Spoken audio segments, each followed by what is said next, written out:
बाबासाहेबांची जयंती आहे आणि आपण तिथं आलेलो, तर काय म्हणाल नेमकं? ते मी असं म्हणेन की 135वी बाबासाहेबांची जयंती आहे.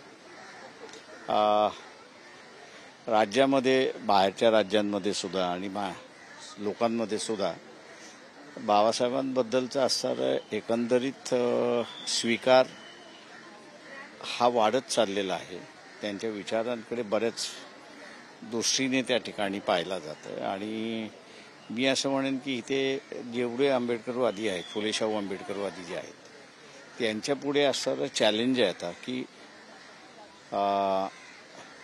आयुष्याच्या नॅरेटिव्ह बाबासाहेबांचं आहे ते मांडण्यापेक्षा त्यांनी आता त्यांच्या विचारांचा जो मार्ग आहे त्या विचारांच्या मार्गाला धरून नवीन प्रश्न जे उपस्थित राहिलेले आहेत त्याची उत्तरं त्यांनी मांडायला सुरुवात केली पाहिजे असं मी त्या ठिकाणी मानतो. म्हणजे आता घोषणाबाजीचं असणारं युद्ध संपलं. मी असं म्हणेन खऱ्या अर्थाने बाबासाहेबांच्या विचारांचं युगच सुरुवात झाली अशी परिस्थिती आहे किंवा विचार मांडणं आता हे सगळ्यात मोठं चॅलेंज आहे फुले शाहू आंबेडकरी विचारवंतांना. बाबासाहेबांनी देशामध्ये एकता व्हावी यासाठी प्रयत्न केला आयुष्यभर, पण आता जातीमध्ये धर्मामध्ये तेढ निर्माण केले जाते. मी असं म्हणेन ही एक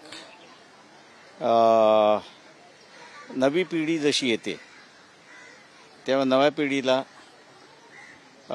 जुनं फार कमी माहीत असतं आणि तो जोपर्यंत अनुभवत नाही तोपर्यंत तो बदलत नाही अशी असणारी परिस्थिती आहे.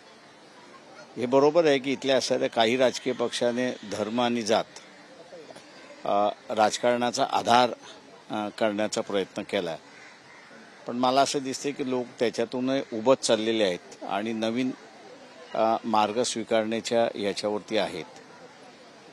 हा कालखंड मी असा म्हणतो की फुले शाहू आंबेडकरी समूह जे आहेत त्यांना एक सांगतो की हा घोषणाबाजीचं युद्ध नाही. काव्य आणि त्याच्यामधनं मनोरंजन उभं करणं असं असतं कालखंड भावनिक जरी असला तरी वास्तवामध्ये आत्ता असणारं बघितलं तर फुले शाहू आंबेडकरी विचाराची जी आहे ती चिकित्सा करणं आणि ती आजच्या परिस्थितीला कशा पद्धतीने लागू करणं हे मांडणं गरजेचं आहे असं मी त्या ठिकाणी मानतो.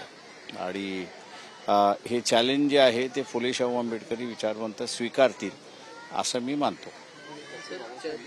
चैत्यभूमीच्या इथं भाषणाच्या कार्यक्रम पत्रिकेवरती अजित पवार आणि एकनाथ शिंदे यांचं नाव होता, पण त्यांना भाषण करण्याची संधी मिळाली नाही म्हणून नाराजगी आहे. ह्याला कसं पाहता तुम्ही?